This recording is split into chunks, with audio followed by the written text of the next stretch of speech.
Welcome to Tripadvisor Talk, a weekly discussion show where this week we're lucky to have some of the best travel journalists in North America join us for a discussion about our progress when it comes to economic recovery while living with COVID-19. My name is Brian Hoyt, and I'm the head of global communications and industry affairs for Tripadvisor. And today I'm joined by four veteran members of the media for today's discussion, including Dennis Shaw, executive and founding editor for Skip.com, where he focuses on covering the online travel industry. Dennis has been covering this space for over 20 years. Prior to Skip, Dennis was a former USA Today digital travel columnist. He wrote for T News, Travel Weekly, and the Connecticut Post. Hannah Sampson, a staff writer for the Washington Post, where she reports on travel news. But before joining the Post in May of 2019, she also covered the business of travel for Skip.com as well. Before that, spent 17 years at the Miami Herald, most recently as the newspaper's tourism reporter. Joanna Janechill is Travel Weekly's news editor, focusing on cruise and travel policy. She's written for USA Today, BBC News America, Condé Nast Traveler, and the New York Times. And finally, David Koenig from the Associated Press, one of the top reporters covering the airline industry today, focusing on consumer-related topics. David joins us from one of the top international airline hubs in the world, Dallas, Texas. Thank you all for joining me on this Tripadvisor Talk. We'll do our best to give you, the media, a chance to talk about your reporting and opinions on the future of travel, especially with regard to this week's topic, which is around the economic recovery related to COVID-19. Just this past week, Tripadvisor released the findings of a multi-month study that reviewed months of changing traveler sentiment and the search traffic patterns that we see from travelers on Tripadvisor.com as we work to understand the pathway back to a robust international travel economy. With the economy being, with everyone in the world's economy being told to stay at home, we saw recently 2 in 5, 40% of consumers reporting their household income will be worse off financially in the next 12 months. While only 1 in 6, 17%, expected to be better off. So my first question for the panelists is this: is travel changed forever because of COVID? Yes or no? And at a high level, what should the global traveler expect when taking their next cross-border trip? Hannah, I'm going to start with you. Reporting this week in the Washington Post, you co-wrote a piece entitled, "In Ways the Pandemic Will Change Travel Forever." It's a great piece and highly encourage everyone to check it out. It'll be one of the many pieces that I plugged today from our group of journalists joining us. But, Hannah, tell me a little bit, how will travel change in this new world order that we're entering into? I think the way that people are talking about the changes that are coming to travel is the way that people talked about the changes that came to travel after September 11th. And really that did change the way that we traveled forever. But in ways that I think we didn't even think about that much after a few years. Everything just became normal. So I don't have a crystal ball, but I wouldn't be shocked to see more checks around health being part of our everyday travel experience moving forward. And I wouldn't be surprised if we all just got very used to walking by some kind of temperature scanner in the future when we go to the airport or when we go to a theme park, and that just being kind of part of the new normal. We're all used to going through security checkpoints now and having our bags searched. I wouldn't be shocked. I don't know if that'll be the case forever, because maybe there'll be a vaccine and it will, do what we hope it will do. But I don't think we'll ever be able to forget that there was a time when a virus came out of nowhere and shocked everybody and changed everything. Do we think that, there's going to be a whole set of new issues that come out of this? Dennis, jump in here around things like privacy related to new things like temperature checks and us having to kind of, there was a big deal after 9/11 when we went through sort of x-ray machines. Do we think that there's something potentially, in the area of privacy that we're going to have to get more comfortable with as travel consumers today? Yeah, I think certainly there are going to be privacy issues. We saw how they reacted to the COVID-19 crisis.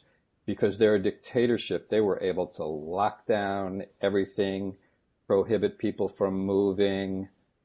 They reacted in a really strong way. We're not used to that kind of thing. But when it comes to COVID-19, I think contact tracing is, very much in order, and we're going to have to be flexible about some of those things for the greater good.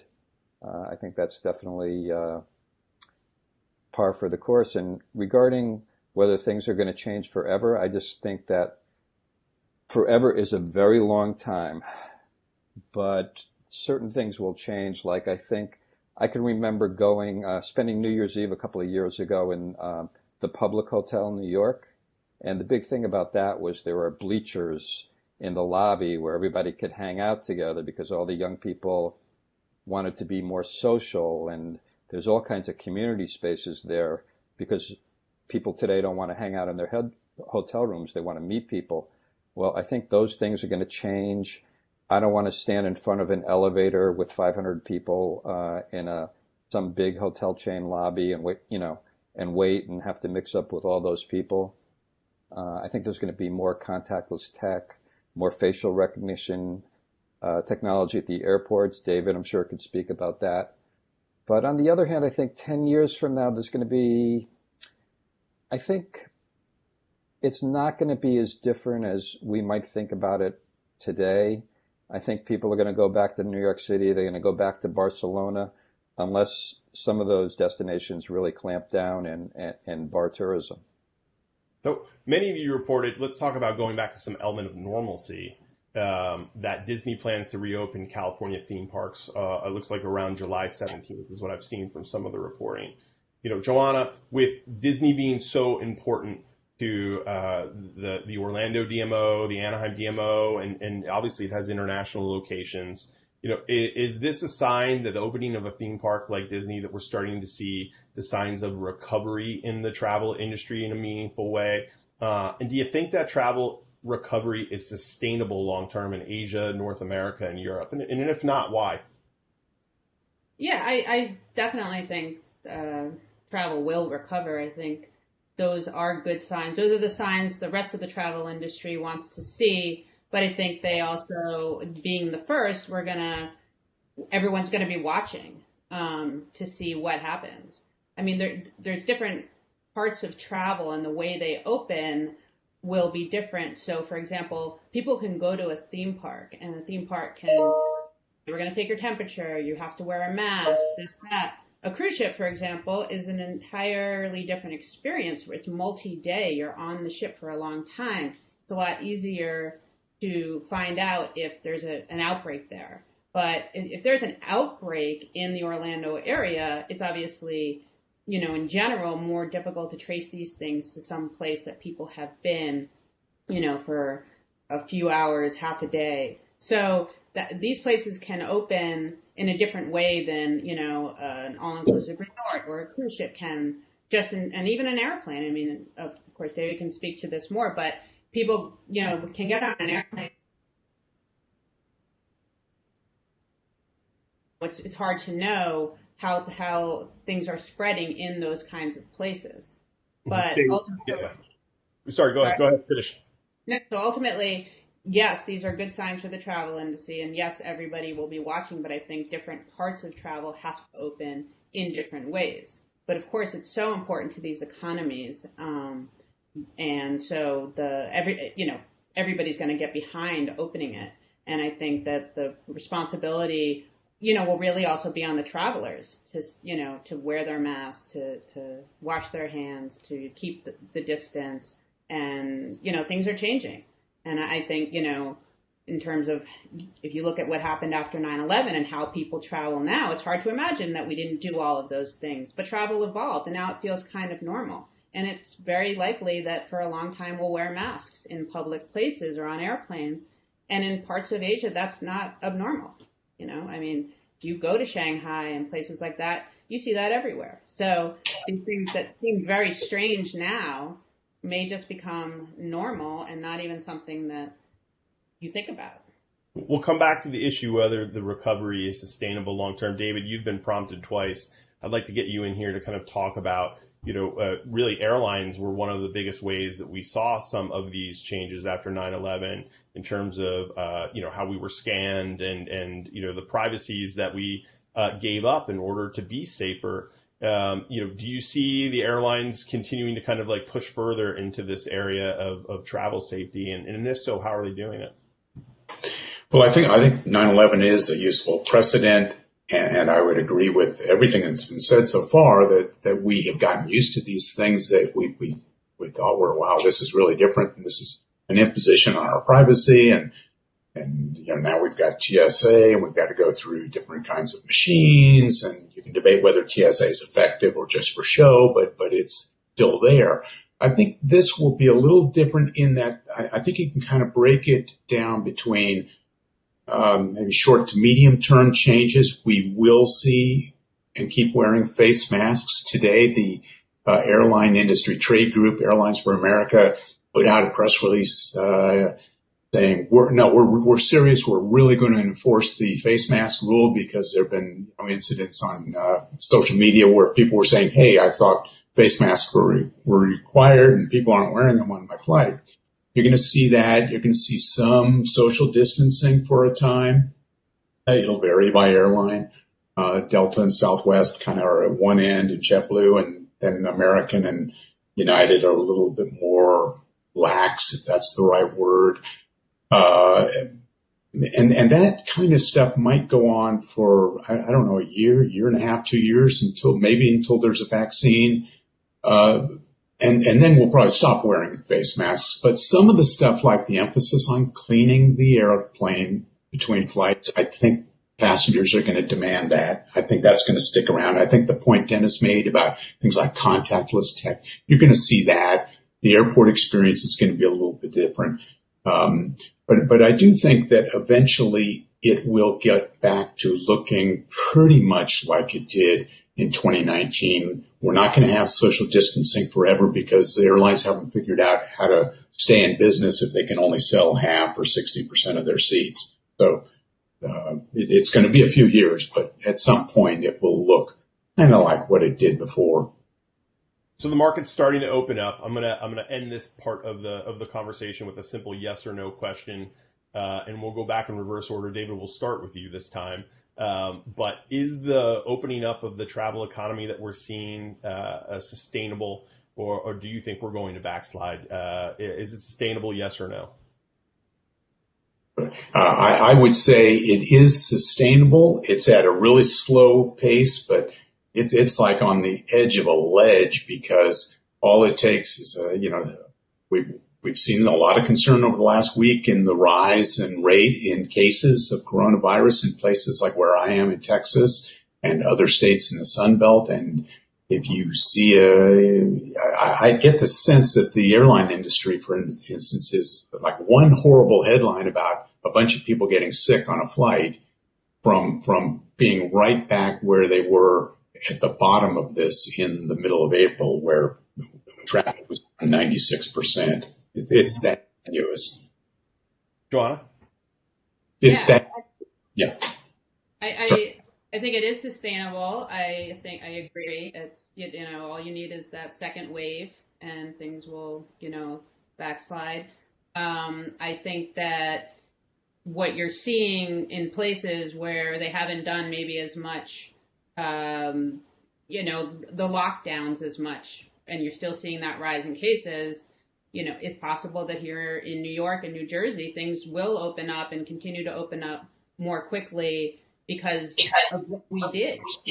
Other places didn't do that as much. So I think as you look around the world where they've taken those steps, you'll see a more sustained opening up. But again, just as David said, it's really on a ledge. It's just it can take just one big wave and everything could go back. So I think, and as we talked about before, the places that are opening up now, everyone's going to just be watching and waiting to see if it's successful.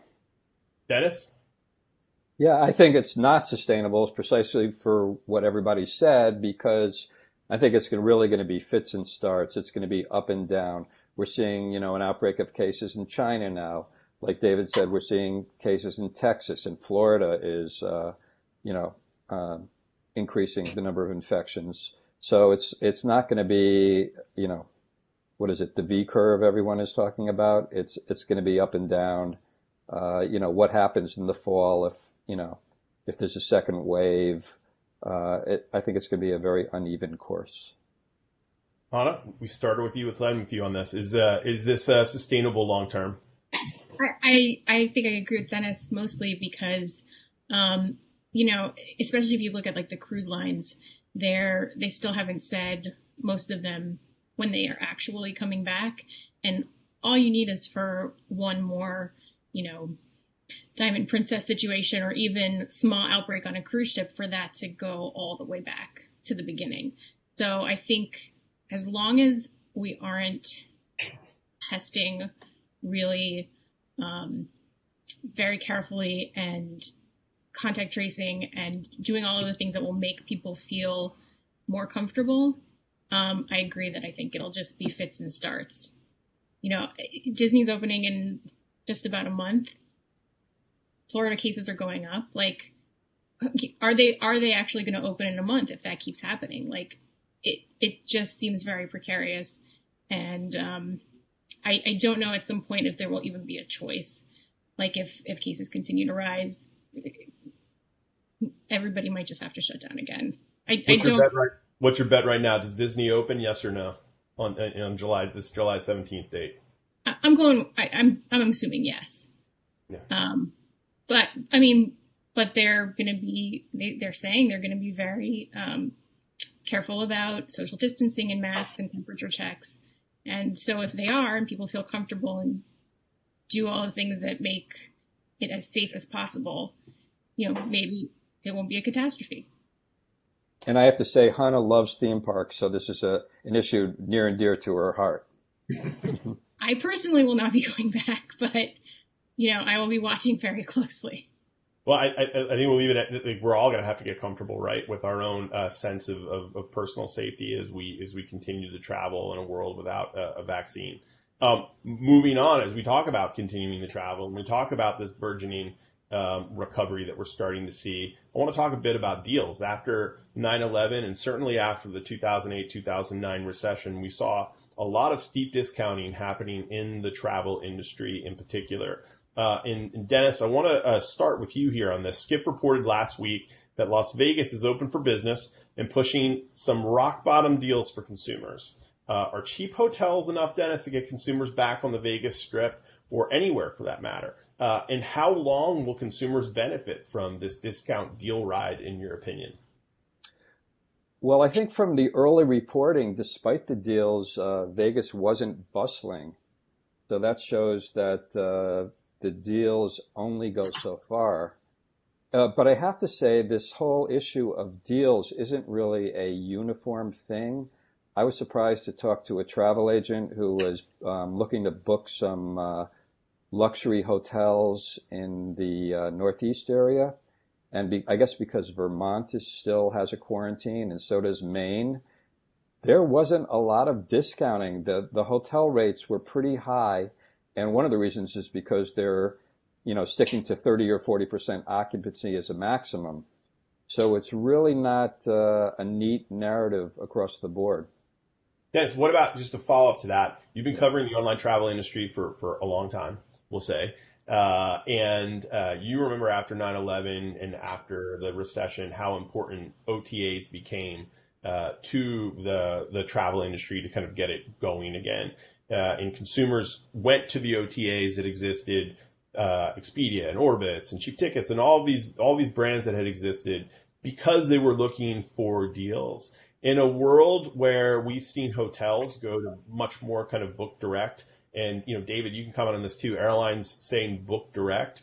Where is the significance? What role will the OTAs play as we move into this future where we're living with COVID? It's a heated debate. Like you said, right after the 2008 financial crisis and after 9/11, the OTAs bounced back much quicker than the hotels did. But the hotels, in recent years have been doing all this book direct stuff. Maybe they're a little bit smarter now. They're going to be looking to put heads in beds using the lowest cost channels. OTAs are their highest cost channel. So it really remains to be seen. If you listen to the hotel chain CEOs, they say, we're not going there this time. but we'll just have to see what will happen. David, on June 4th, you wrote for the AP that airline stocks soared after, quote, American Airlines said it will aggressively add back flights in July, a bet that the slow recovery in air travel will gain speed this summer as states reopen their economies. The last times airlines raced to see who could transport flyers the cheapest, we saw consumer demand be met with regional jet carriers when it came to domestic travel. And financial pressures forced some airlines to the brink financially. What do you think the deal environment is going to look like for consumers getting on an airplane? I think there will be a lot of discounting. It's kind of funny how that has changed because I remember on an early conference call in the beginning days when the virus had just reached the United States, Glenn Howenstein, the president of Delta Airlines, was asked about pricing, and he said there wouldn't be discounting because people were afraid to fly because of the virus. And if you're afraid to fly, there's no price that's going to tempt you to buy a ticket. Now the consensus in the industry, and Gary Kelly, the CEO of Southwest, said this maybe most colorfully about a couple of weeks ago. Now the widespread view is that they can use low prices to stimulate demand. That's been their playbook for years and years and years. And in addition, they're going to have a lot of seats to fill because of the fact that business travel is going to come back more slowly, and we can come back to that topic later. But that's important for the airlines. And so how are they going to fill those seats? And I think you'll see a lot of promotional pricing, at least in the next months to a year. Maybe down the line, if this leads to a smaller industry, which it will, there will be fewer options for consumers, and in the long run, they may pay more, but at least immediately, I think you'll see a lot of discounts. That was a question I had later on, but let's get to it because you brought it up. What does that smaller industry look like? We saw significant consolidation in the marketplace after 9/11 and after the 2008 recession. What's your bets in terms of where we're going to see additional consolidation in the airline industry? I think it's going to be across the board. What we saw after the recession was a number of large mergers, and that produced the four big airlines that we now have dominating the U.S. market: American, Delta, United, and Southwest. They each had their own merger. This time, the Boeing CEO famously predicted and upset a lot of airline CEOs by saying one of them would fail by the end of the year. I don't think any of them are going to go out of business. It's possible one or more could wind up in Chapter 11, but they're all going to shrink. And I'm here in Dallas where we have Southwest and American both headquartered here. We have tens of thousands of airline employees, and they are very, very worried because they know that come October, unless federal payroll protection for airline workers is extended, the airlines are going to be slashing tens of thousands of jobs each. You may not see an American Airlines or United Airlines go away, but they're all going to shrink so much that it's going to be as if the industry will be 20, 30% smaller. So it'll be as if one of the big guys disappeared. It'll just be spread out among all of them. Do you think consumers are going to go back to the days of, I remember after the recession, instead of the big 737, 787s now, we're going to go back to the regional jet carriers again as a way for airlines to save money? Or do you think it'll be more of a push into ancillary fees and services again for them to make that additional revenue? There are people who believe that we will see more of those smaller planes, things like the Airbus A220, which Delta has gotten into. I think what you will see for sure is, and you've already seen a lot of the jumbo jets parked that are used on international flights. The Airbus is they're going to end production of the A380. You're going to see fewer Boeing 777s being used. They'll be replaced by the Boeing Dreamliner, which is a little bit smaller, or the Airbus A330. I don't think you're going to see kind of the workhorse airplanes like the 737 go away or be replaced by regional jets, but you will see those big guys are not going to come back. So Johanna and Hannah, I want to talk a bit about the cruise lines. Hannah, with your years of experience at the Miami Herald, I'm sure you've covered a cruise story or two. And to the extent that you can kind of jump in here as well, both of you I know have covered the space. Is discounting going to be the thing that really drives consumers back to the cruise industry again? Tripadvisor's Cruise Critic brand recently did some research with their customers who are cruise enthusiasts, showing that despite all the negative press, there's a ton of pent-up demand amongst cruisers who are eager to get out there and book their next trip. Will it take actual incentives financially for them to get out and book their next cruise? Well, what they're doing right now is, for all the cruises that the industry has canceled, they're encouraging those passengers to, instead of just taking a refund, to plan a future cruise with the credits that they get, and then they're offering them a little bit extra. So, I mean, there's already that financial incentive carrot being dangled in front of people. And, you know, the people who are into cruising, who've seen them deal with norovirus in the past, a lot of them are very motivated by that. So I do think that that is one way to get people back on board. I think the real trick will be the people who have not cruised before, who were maybe already on the fence, and for whom no $40 a day cruise fare would be enough to get them over the hurdle of, like, what if I get stuck out at sea for days and days because no port will let me back, or what if I get sick and end up in a ventilator, on a ventilator in a cruise, medical ward. They've been very opposed to discounting in recent years. They don't love doing it. I think they'll do it while they have to, but I'm not sure how long they'll want to stick to that plan. Mm-hmm. Joanna, what do you think it's going to take to get the cruise industry back up and running again? Is it deals? It looks like cruisers are passionate. They'll go. But to Hannah's point, that first-time cruiser, that new customer of theirs, what's it going to take to get them back aboard a cruise ship? And what does the cruise industry look like as we move into 2021 and beyond? Well, actually, the first-time cruise market, the CEOs of the cruise lines have said recently they're not even really marketing to them at this point because they realize that's an uphill battle, and what they want is for the cruisers, the people who love cruising, to go on these cruises, to come back and say, it was great, I'm healthy, and that's how you're going to motivate that market. But what they're seeing, interestingly, is fairly strong 2021 bookings, and it does show that pent-up demand. And cruisers tend to be pretty avid. They love to cruise. And there's pent-up demand, and they want to get out there when they can. And because of the incentives being dangled in front of them, they're saying, hey, if I can get, keep my cruise, but get 125% of the value of it, I can upgrade.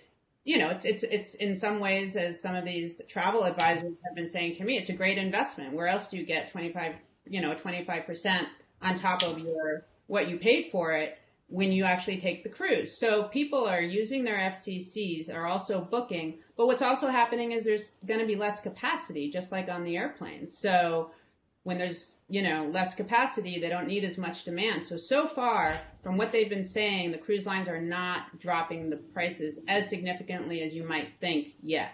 I don't know how that's going to play out further, down the line, but right now they haven't resorted to some of what they had to do after 9/11 to get people back on the ships, which was really rock bottom pricing.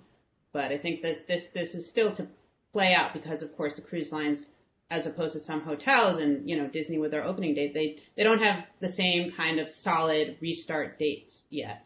So right now it's still a guess as to when they will sail.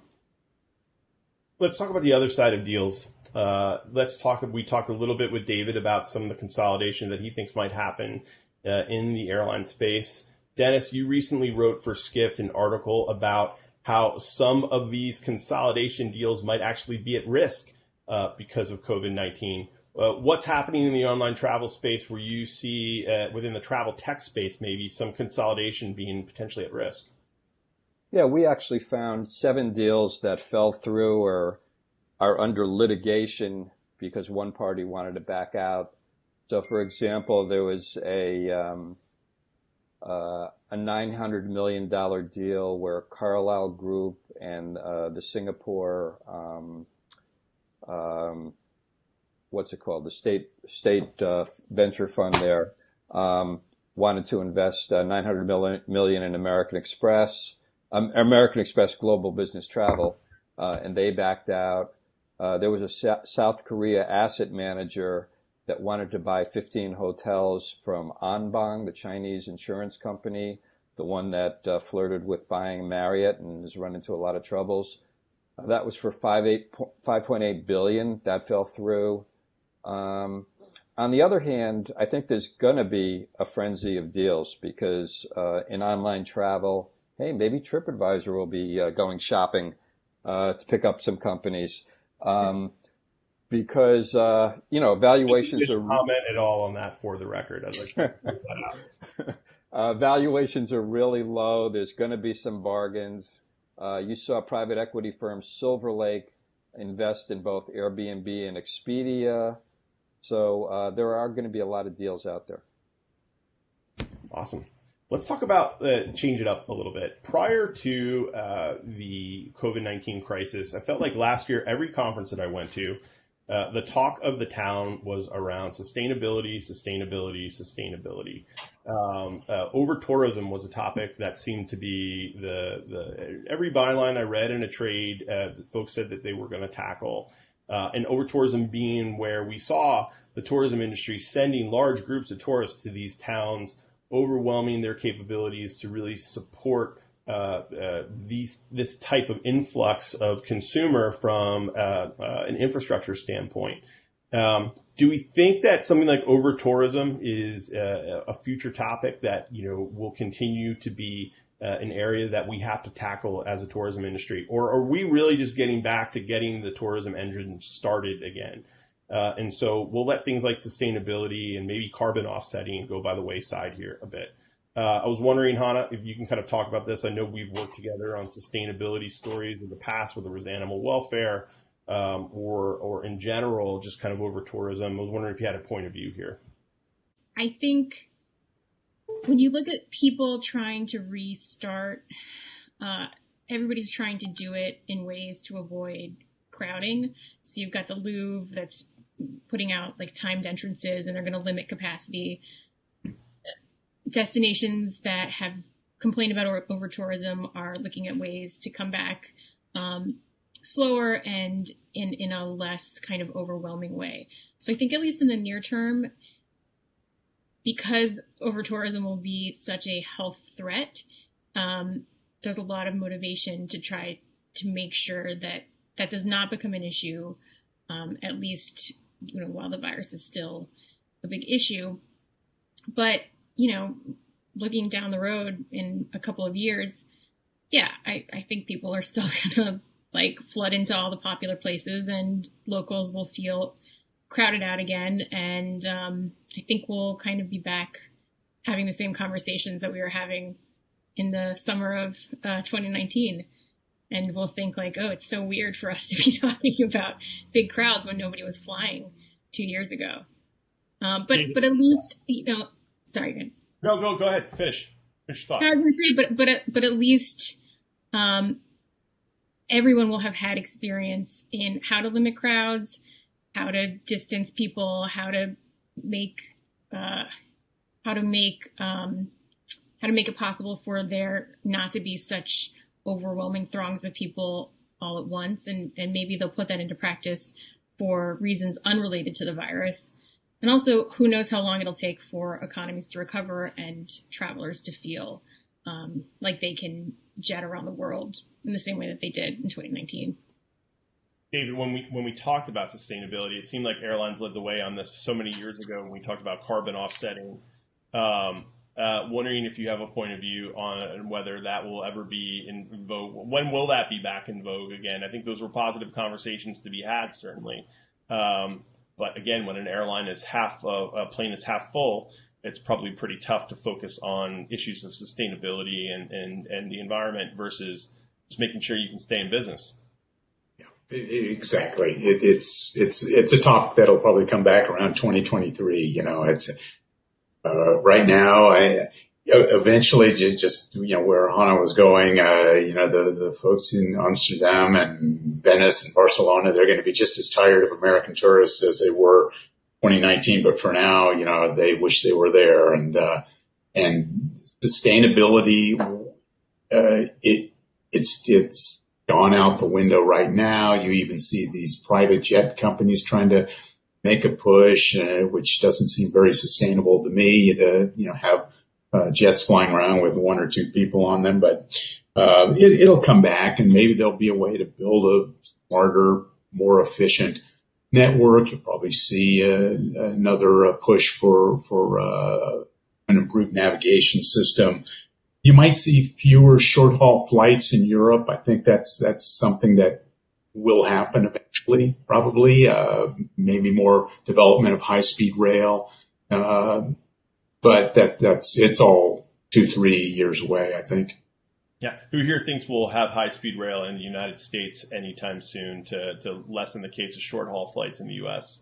Boy, I don't know. They've pitched that between Dallas and Houston for years, and people say, I can get on Southwest Airlines for, $49 or whatever. And it's a tough sell. Haven't even been able to get it between downtown Miami and Miami Beach. So yeah. I'm not too confident. Well, we're going to move on then to the next question. So let's talk a bit about barriers to travel.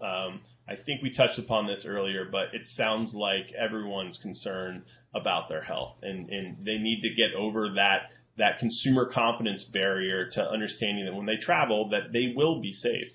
So when it comes to barriers to travel, money is one thing, but so is safety. Joanna, last week, Travel Weekly reported that destinations around the world have signed on to the World Travel and Tourism Council's Global Safety and Hygiene Stamp to identify destinations that have adopted standardized health and hygiene protocols.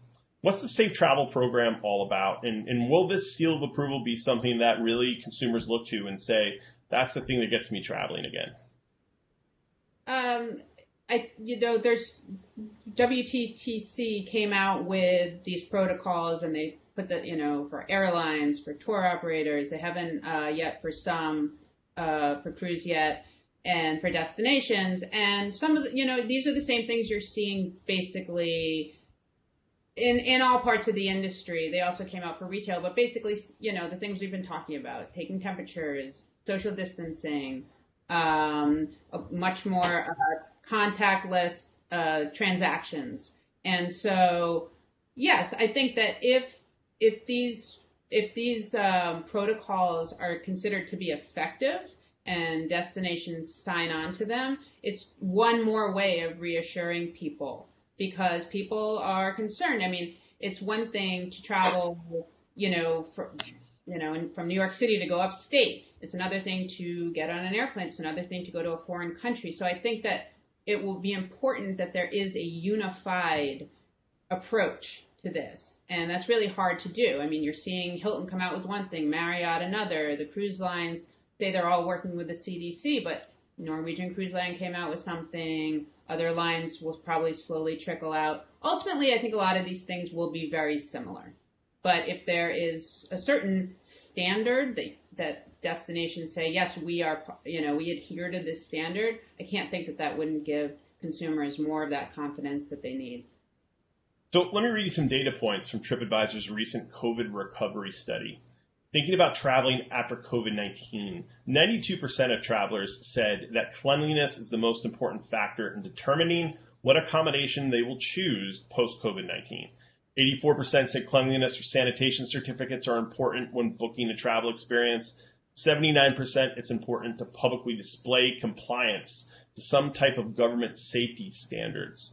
So when it comes to hotels, I'll open this up to the group, but maybe Hannah, you can kind of kick us off. How do we expect to see some of these standards changing in hotels? You wrote a piece not so long ago. As someone who is a huge fan of making waffles and the free breakfast that they offer in so many hotels, there's a blog somewhere from me where I wrote when waxed poetic about this. That may be no longer moving forward. What are some of the changes that you think could happen, in the hotel space in particular? Yeah, other than using my waffle maker. RIP DIY waffles, but that's not coming back anytime soon. Buffets are not coming back anytime soon. It's grab and go in a box or knock and drop room service. It's just going to be different. Dennis mentioned the lobbies where everybody was hanging out at the public. Every hotel wanted to have a social, like, living room, like, lobby over the last 10 years. And that's not something you can do now either. You have to have, like, plants every 6 feet to keep people away from each other in the lobby.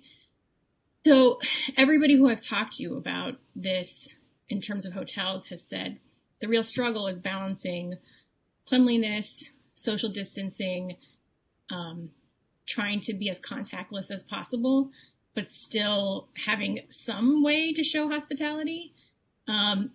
Because right now, kind of the ideal situation is you walk in with your phone and you use it to get into your room and you never see another person. Like, you get into an empty elevator and you just go and that's it. So that's kind of where they are now. And everybody is just saying, like, we're trying to figure this out, basically. Like, we're doing these steps. In the meantime, we're cleaning more. We're doing these things with food. We're doing these things in the lobby to space people out. We put hand sanitizer everywhere. But everyone is trying to rethink the near future and the kind of longer term future to make a hotel feel like, what you want it to feel like, a kind of a warm, inviting place. And they're just not there yet. David, who's leading in the airline space right now with making sure their planes are the cleanest? And when it comes to kind of safety with regards to hygiene, they've been on the forefront. And who's falling behind? I'm not sure I can answer that. I haven't been on any of them in a couple of months, so it's hard for me to judge. But I do think that going forward, as everybody knows, airline passengers are extremely price conscious, and it's the biggest thing that motivates their decision on what they'll jump from one airline to another for, say $10, unless they're a loyalty member with one of the airlines. I think there will be a change in that regard. And I do think that going back to something that we discussed earlier, I think cleanliness is going to be more important. Up till now, if you got on a plane and it was kind of dirty, you said, oh, well, okay, and the flight's only 3 hours or 5 hours or whatever, and I saved $50 by buying this one.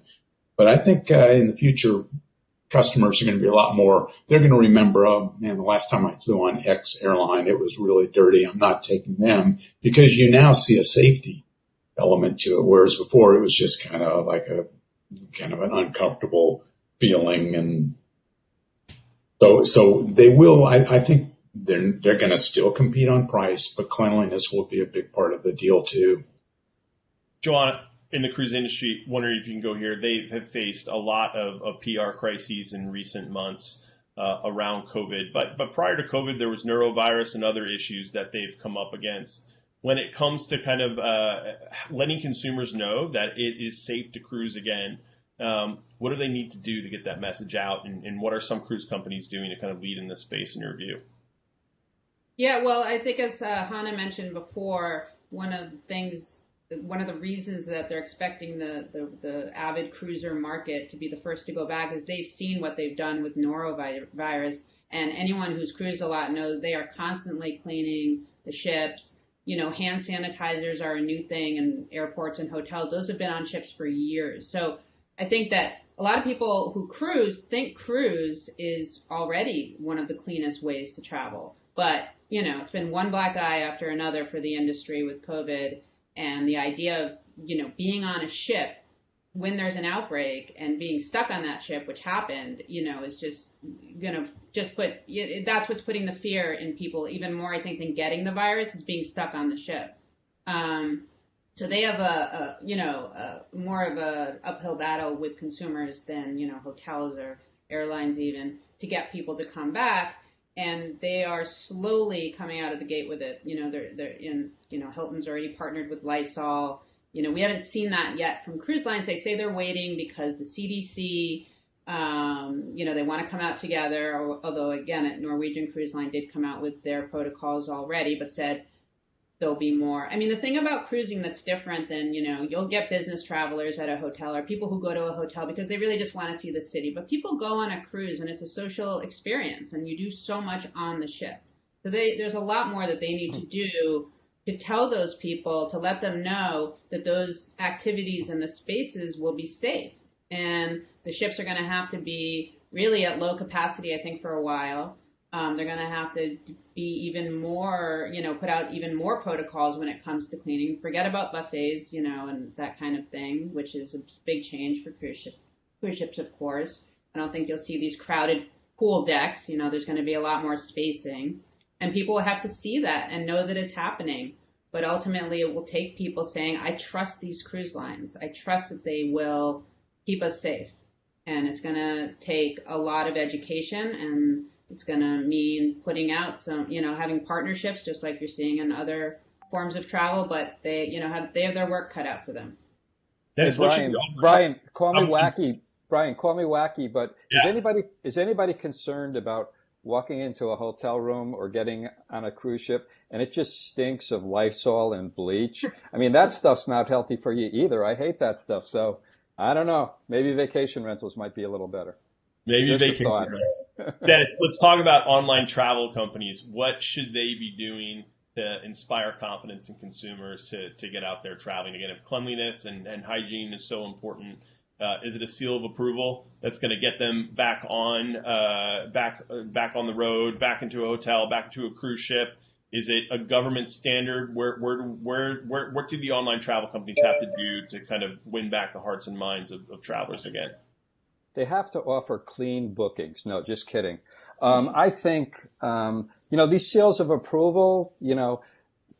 I don't think they're going to work initially. What's going to work is if your family goes on a cruise and there is a seal of approval and they come back and they're not sick, or if people take long haul flights, it's going to be trust. They're going to have to prove it. I don't think a seal of approval is really going to do much. Let's talk about one sector of the tourism economy that we haven't touched yet, which is restaurants. A lot of folks are saying we're looking at a domestic recovery that will precede the robust international recovery. That's certainly what we found in the COVID recovery report that Tripadvisor just released last week. And that's similar to the experience that we saw also after the recession in 2008, domestic travel led. One of the things that we're seeing within our research is showing that the restaurant industry is leading that domestic recovery. And so some questions as we talk about restaurants. Less than half of travelers, 42%, said they will dine in at restaurants just as they did prior to the pandemic. And the good news is that only 16% of travelers said they'll avoid dining experiences in favor of delivery options. So here's my question for the group. With dining being such an important part of the travel experience, and dining likely leading the charge in terms of domestic recovery as the travel industry rebounds, as journalists and as consumers, what's the checklist you're looking at when you go back into a restaurant to say, I'll eat there? Hannah, let's start with you. So I haven't eaten in a restaurant since my birthday on March 9th, and that was breakfast. And honestly, not sure when it's going to happen again. You're sitting there, you're touching your face the whole time you're eating, and you can wash your hands, as I did obsessively on that day that I had breakfast in a restaurant. But man, for me, it's a hard one. When we get takeout like regularly and we heat it up and, we're a little crazy about it. But then I go on a walk outside and the sidewalks in DC are full of people eating at the restaurants in my neighborhood. So clearly I'm an outlier, and there are plenty of people who feel perfectly comfortable at this point, pretty well spaced out outside. A lot of them had masks around their neck, so they were wearing masks when they weren't putting food in their mouth. As a consumer, I don't know when it's going to happen for me again. But, I think there are a lot more people who feel a lot less vulnerable. to the virus. And as you saw in a viral video from New York City this weekend, people are really kind of missing getting together and going to bars and congregating. So at least for now, that seems to be working in favor of some restaurants' recovery. If it backfires and a ton of people get sick from that kind of gathering, then, I think we're back in square one. David, what's it going to take for the restaurants of Dallas to get your business back again? Well, I wonder if, even though I do see people going into restaurants. I'm with Anna. I have not eaten in a restaurant since the middle of March. My wife and I, once or twice a weekend, go get carry out, but I don't feel good yet about sitting inside a restaurant. I'd probably feel okay on a patio or something like that where you're outdoors. But I do wonder, even the restaurants, they're open here and they have opened their dining rooms to limited seating capacity. So I don't think they're making the revenue that they need long term. I don't know how long they can keep going if they're only filling, a third or even a half of their tables, at peak hours.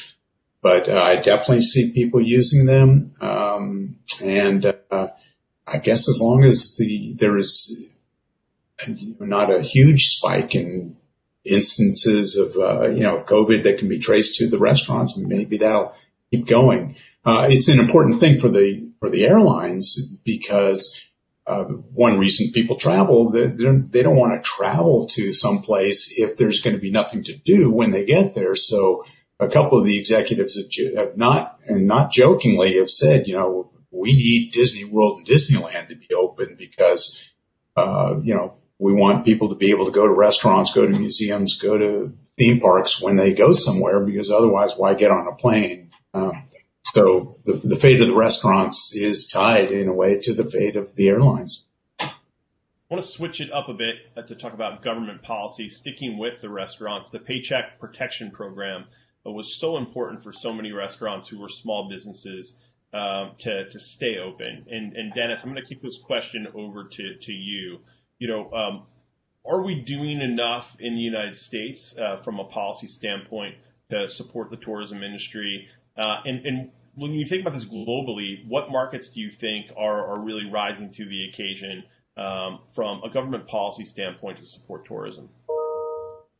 Well, we provided enough money initially if you were a restaurant like Shake Shack, which got $10 million and had to return it out of embarrassment, and for hospitality companies like Ashford Hospitality, which got $59 million in PPP, but had to return that also. But I was walking around Manhattan the other day, and there are just so many restaurants that are not only closed and small businesses that are shuttered. They will never reopen.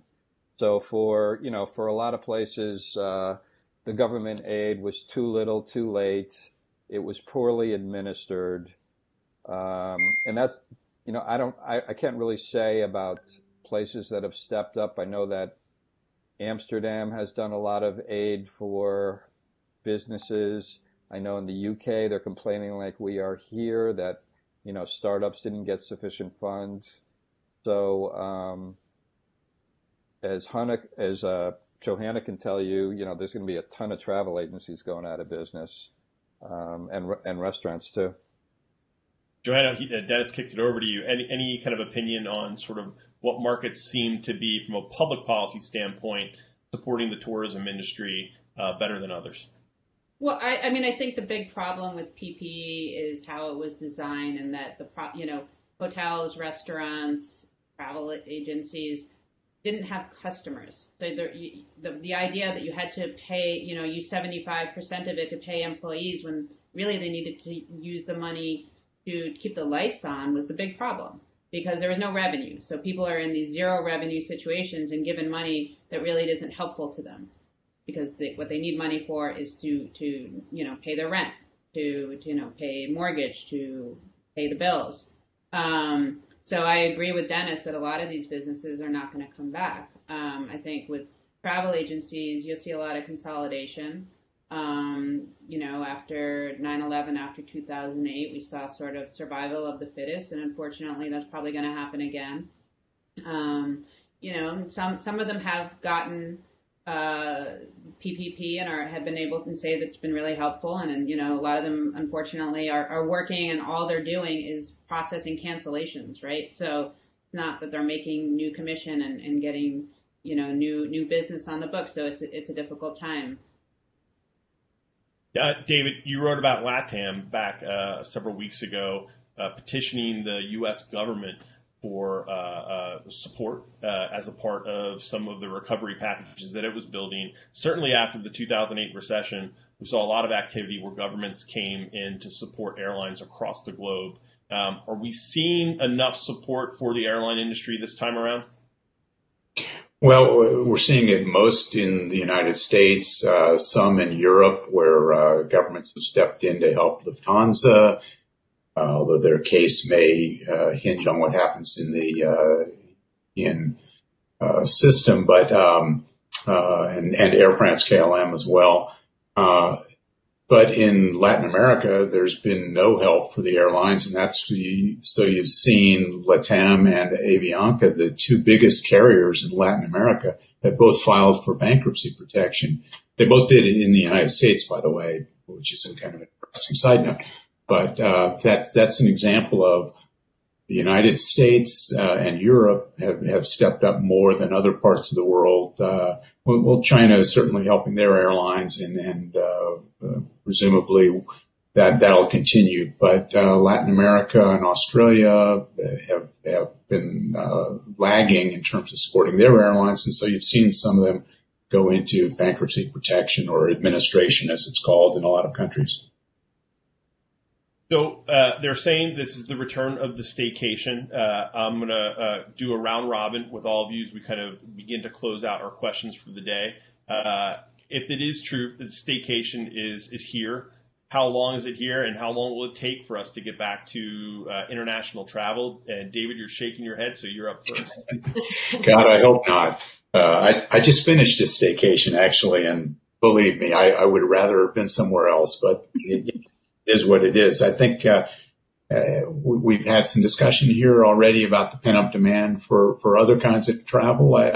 That extends to airlines too. People do want to get out there as soon as they feel comfortable that they'll be safe. So that's the key. Once they feel that they can do this safely, there certainly is an economic issue here. A lot of people who lost their jobs in April and March and April, even though May was, a surprisingly good jobs report. I think only 1 in 9 of those jobs lost in March and April came back in May. So there are a lot of people who financially are going to have trouble traveling, and so they will have to do staycations. But for those who are lucky enough to still be employed and not directly affected financially, I think there's a lot of pent-up demand. And, but this summer is probably going to be mostly staycations. When's the next time I'm booking a trip to Europe or to Asia? Who are you asking? Hannah, when's the next time that consumers are booking an international trip to Europe or Asia? When do you think that's going to happen?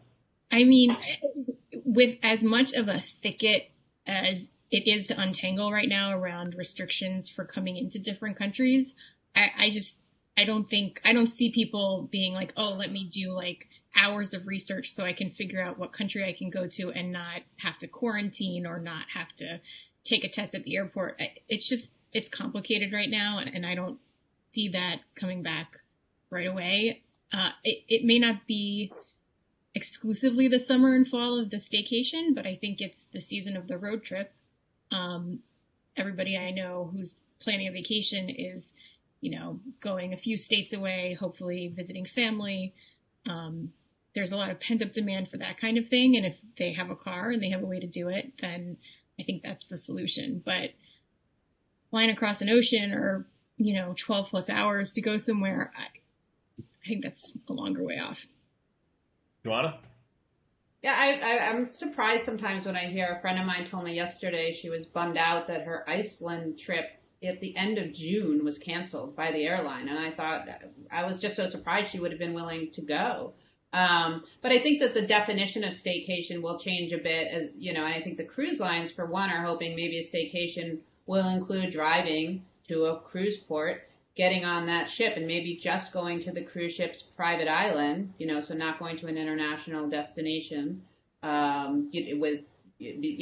in the Bahamas, but it's just people on the ship that would be there and people who work on the ship. So that kind of cruise could be part of a staycation in that sense. I think you'll see more RV trips. I think people will go to the national parks. People will want to be outside.